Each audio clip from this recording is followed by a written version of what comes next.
watch the movie Ready Player One, then you understand how cool it would be to be able to go in a virtual reality world and live out any fantasy that you could possibly dream of. OpenAI's Sora 2 just made that possibility literally 2 years away.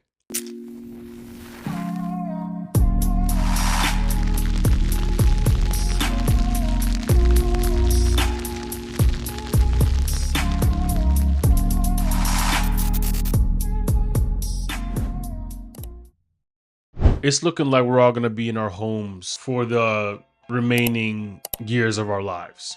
If you watched Ready Player One, that movie was cool because I've always dreamed about, damn, like, what if I could do the things that, these characters can do in the films or in the shows? What if I could be a character that can do anything? And this stems from, just as humans, how we value escapism, always trying to live in a different reality that's not ours. Whether we're reading books, whether we're immersing in movies, whether we're immersing ourselves in video games, just that aspect of living a different life is appealing to everyone. Sora 2 opened my eyes to, wow, this shit is literally closer than I thought. People talk about, oh, virtual reality isn't near because the hardware isn't up to par yet. The technology is not there when it comes to the headset and how we actually use it in a physical sense. But the biggest problem I thought was, how can we replicate reality in a virtual world? Sora 2 just laid the foundation for that. I heard about this just the other day, and whenever news comes out about a new AI update, it's kind of normal now. They're always making new updates on stuff, and the development of AI has been pretty fast. So first thing I do is just, okay, let me just see what they're talking about. Like, what have they done differently? Because the first iteration of Sora was pretty damn good, right? It was the first AI video generator that actually looked fairly realistic. The physics looked pretty on point with real life, and it was very promising, right? But it wasn't good enough to the point where we would have some valid concerns of, wow, like, I can't tell the difference between this and something that's real. Sora 2 just changed that, because when I download that app, first, the layout looks exactly like a TikTok, Instagram reel layout, right? Where you're scrolling and it's all short form content. The first couple of videos, I'm just like paying attention to every detail. Like, okay, is that person's eye merging, or, they have 4 fingers? I'm trying to find anything to hold on to that shows that this video is fake.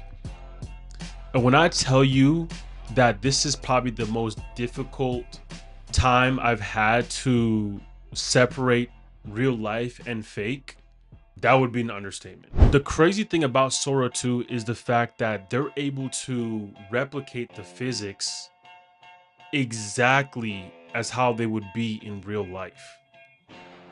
Right? And when you can replicate the physics to where, as a regular human being, you can anticipate, okay, is that bottle gonna fall normally? Right? When you are able to do that and you can't tell the difference from an AI generated video, then what are you gonna be able to distinguish from the two if they got that shit down pat? I was scrolling and I also came across the viral video of SpongeBob getting pulled over by the cops and then driving away.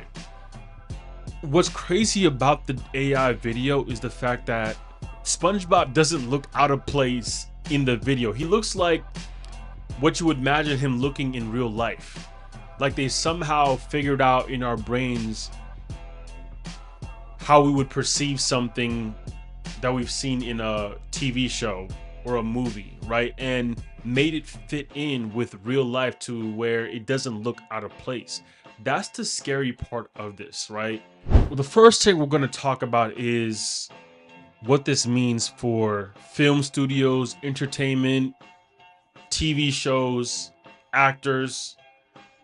First things first, I would advise all actors to heavily look into locking down their IPs and selling those rights to these future AI film studios, because your job is obsolete. If they have these characters and these AI renditions looking like this, where they can show the same mannerisms, same personalities without you questioning it, why would you try to fight that? Like, why do you think that your job is still secure if they literally just showed an example of how close they are to just completely wiping out the profession of acting? It would just be stupid to and just naive to think that you have a career long term as an actor. I'm so serious, right? If you're a big established actor right now, you might as well sell the IPs to your likeness and have that income coming in from them using your likeness, because that's still something of value. Your own personality that you've portrayed in films, TV shows, that's still of value. But just you personally being there and playing the part that they want you to play, they don't need your ass. They don't need you one bit. When it comes to actors, it's a wrap for you guys. I'm sorry. It just is. Anyone is going to be able to make a film, a TV show of their own in the next 2 years and make it just as good as the blockbuster films that we go to see at the theaters.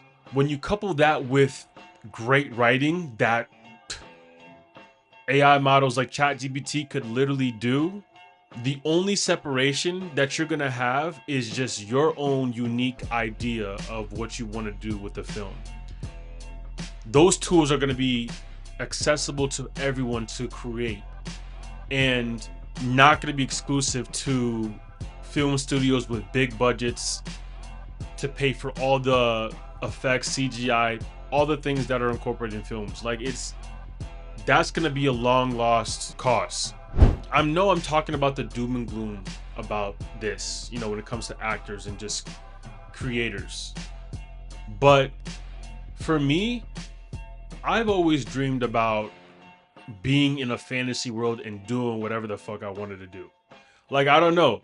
If I can't do it in this real life, and the closest thing to doing that is in a dream, then this is literally the solution to all of our greatest fantasies and the ability to live them in real life, right? Virtual reality is going to change the world, and the reason why Sora 2 is so important to this world-changing technology is the fact that it shows you that it's possible to render anything virtually and make it look exactly like reality, where you wouldn't be able to tell the difference. This is just 2 years of developing this technology, and they've gotten this far. At first, I mean, you know, they were talking about the exponential growth of AI technology and just how fast the curve is gonna be. We felt the shift a little bit when ChatGPT came out, right? That was the first inflection point. I'm gonna argue that this is the second inflection point, because it just showed us a whole new realm of possibilities for creators and just entertainment, period. For my gamers out there, if you guys were gaming hardcore before,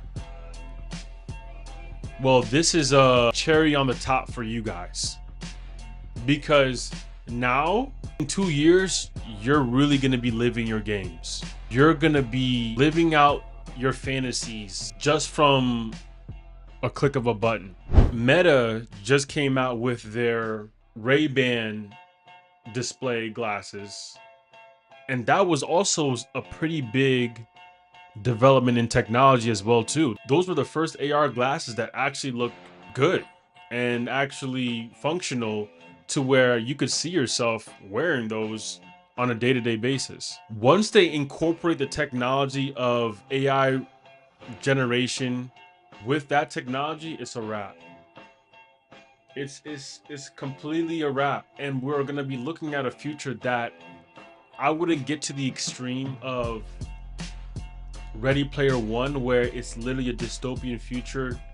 There's no economy, no human connection anymore.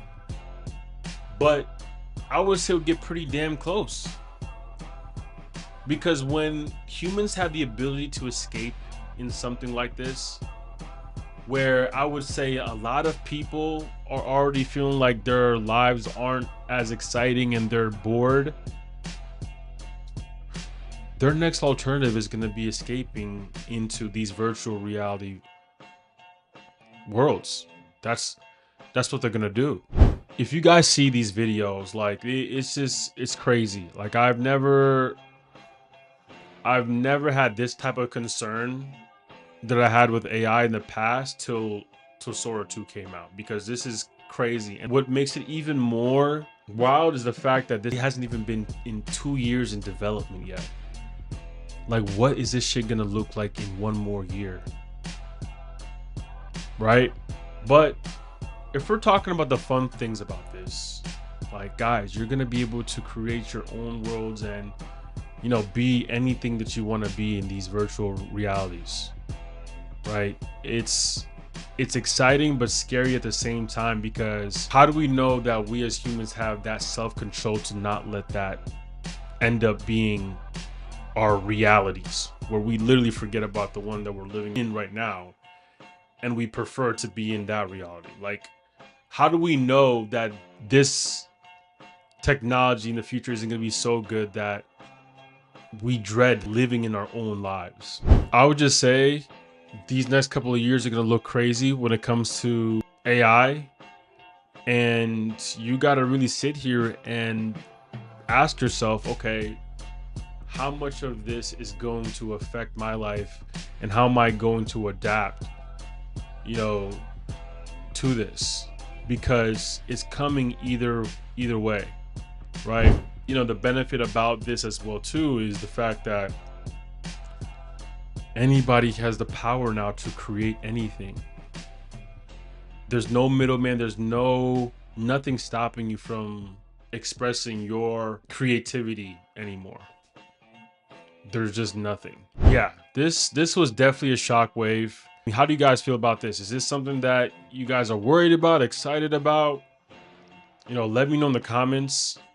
For me, I have mixed feelings, because I am excited for the fact that that possibility of a Ready Player One world is near, but I also am worried for the fact that the possibility of a Ready Player One world is here, when we're talking about the dystopian aspect of it and just completely not having a life outside of the virtual realities. But appreciate you guys for watching. Till next time.